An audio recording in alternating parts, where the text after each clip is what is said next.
J'ai 5 petites règles de base que j'essaie de respecter le plus possible lors d'une cueillette. Alors j'espère qu'il n'y a pas de psychiatre qui regarde ma vidéo en ce moment, sinon tant pis. Donc avant chaque prélèvement, je demande à l'arbre sa permission. Je lui nomme le pourquoi. Pourquoi est-ce que j'ai besoin de cette ressource-là? Est-ce que je veux faire un onguent, un sirop, une baguette? Ensuite, j'attends, puis je me fie à la vibration ressentie pour déterminer si c'est un oui ou un non.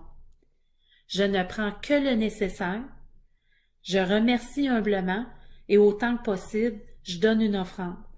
Faire les choses en résonance avec la nature, pour moi, ça donne un meilleur résultat.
Allô?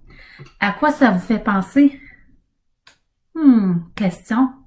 Ça, là, quand c'est placé dans cette position-là, inversée, ça me fait penser, tu sais, les genres d'alvéoles qu'il y a, ou qu'il y a nos bronches. C'est comme ça fait des genres d'alvéoles, là, quand on regarde des dessins de bronches. Ça me fait penser à ça. Et justement, c'est bon. Le sirop de sapin pour les bronches, la grippe, tout ça, fait que je vais en faire. Et le sirop, ça se conserve très longtemps. Donc, petite idée, si vous avez accès à du sapin frais dans la vie, j'entends par sapin frais du sapin que tous les chiens de Montréal ont pas pissé dessus. Alors, du sapin propre, tu sais. Donc, voilà. Et quand je le fais, en fait, mon bâton, là, je change du sirop, OK? Je le tourne, coucou, et là, je vais un peu le presser, OK? Et grossièrement, j'y vais avec ma ficelle. Je vous dirais que je me perds pas avec la perfection. Oh mon Dieu, que ça sent bon! Alors, j'allais dire, je vire pas folle là avec la perfection. Là, rendu en haut, je fais une twist sur le dessus et j'y vais en sens inverse pour le retour. Comme ceci, comme ceci, comme ceci. Voilà. Fait que là, ça fait quelque chose de brut. J'attache, évidemment. Puis après ça, c'est la coupe de cheveux. La coupe de cheveux, c'est-à-dire que avec un instrument, non, en fait, je dois avant l'attacher pour vrai.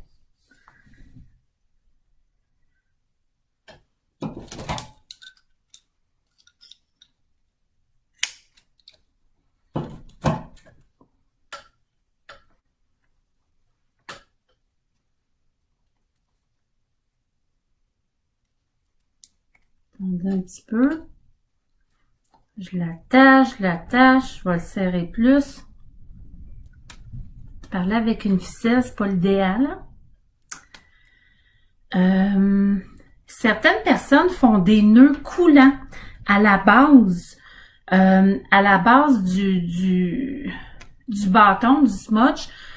Personnellement, là, ça me tentait pas, tu sais, commencer à faire des nœuds coulants ce matin. Fait que j'y vais d'une technique un peu improvisée et légèrement peu efficace, mais bon, c'est pas grave. Bon, voilà. Alors, ça paraît pas, mais ça fait comme 1 minute que j'essaie de faire un nœud, tu sais. Alors là, c'est l'heure de la coupe de cheveux parce que ça dépasse. Je coupe. Là, quand c'est du sapin frais comme ça, faut que je le tienne, sinon ça plie au lieu de couper, tu sais. Hey, ça sent tellement bon, là. Quand on coupe comme ça dégage les odeurs du sapinage. J'aime ça. Là, c'est un gros, hein? C'est un gros que je suis en train de faire, mais j'en fais des plus petits également. J'aime ça avoir plusieurs grosseurs différentes, dépendamment de mes besoins. Et là, je coupe un peu en bas. Et là, c'est difficile. On va ramasser ça après.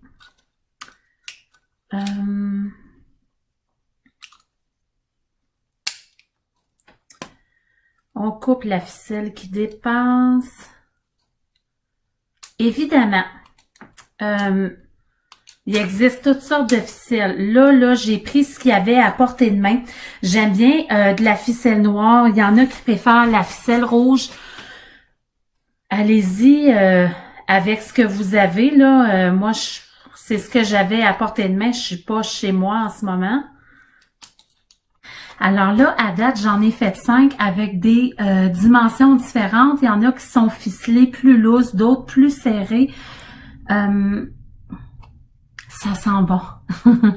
Comme je dis toujours, l'odeur, je la garde pour moi, je vous la partage pas. Mais ça donne une idée, avec la quantité que vous avez vue, là, il m'en reste encore pour faire plusieurs bâtons, des branches de sapin. Donc, c'est ça. Mise en garde importante. C'est du sapin, OK?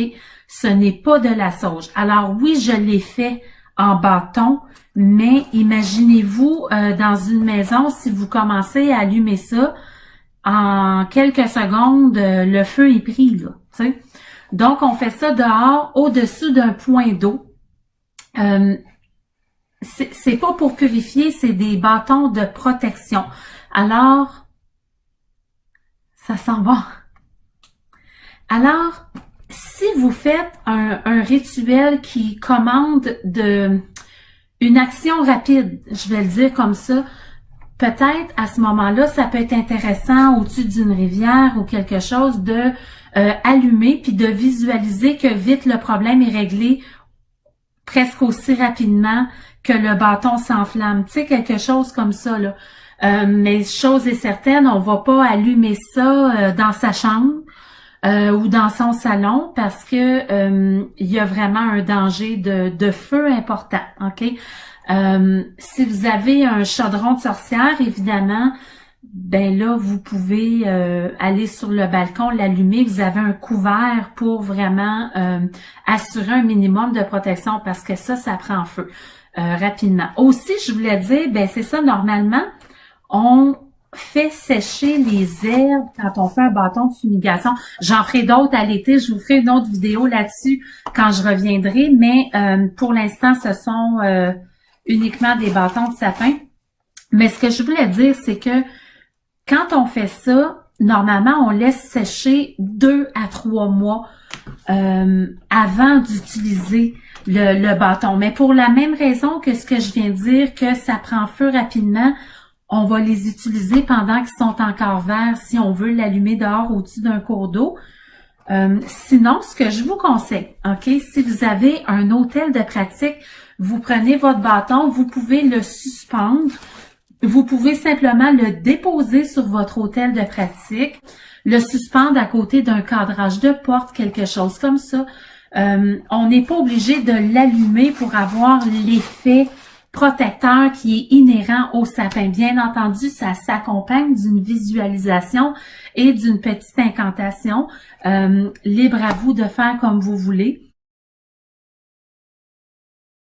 Je n'ai pas accès ici à tout mon matériel de pratique, mais j'ai toujours avec moi mes petites mini-cartes de tarot. Alors, j'ai décidé d'ajouter une correspondance à mes bâtons de protection. Alors, voilà, la carte du hiérophante qui symbolise la protection, de même que celle de l'étoile qui est un beau symbole de protection également. Voulez-vous la voir de plus près? J'espère que ça vous inspire et j'espère que si vous avez accès à du sapin, que ça va vous donner l'idée. On est porté à associer le sapin à Noël et tout ça, mais dans le fond, il est utile à l'année longue. Alors, voilà.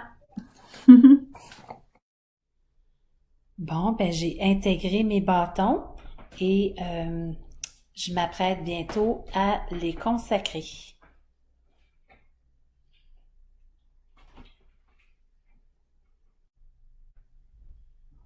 J'ai décidé d'offrir des végétaux provenant de mon terrain situé en campagne. Je sais que mon amie Kendra va être heureuse de les utiliser dans sa pratique, particulièrement les épines de rosier sauvage pour travailler la protection, la mousse verte pour laquelle je voue une véritable obsession dans la vie. L'écorce de bouleau, elle va pouvoir faire des sigils avec ça. Les bâtons de protection, tout ça. Alors, ben, je viens d'y préparer son petit kit. Ça me fait sentir comme si j'étais une fleuriste, ce que je ne suis pas du tout dans la vie. Et c'est le fun parce que demain, c'est le sabbat de Walpurgis.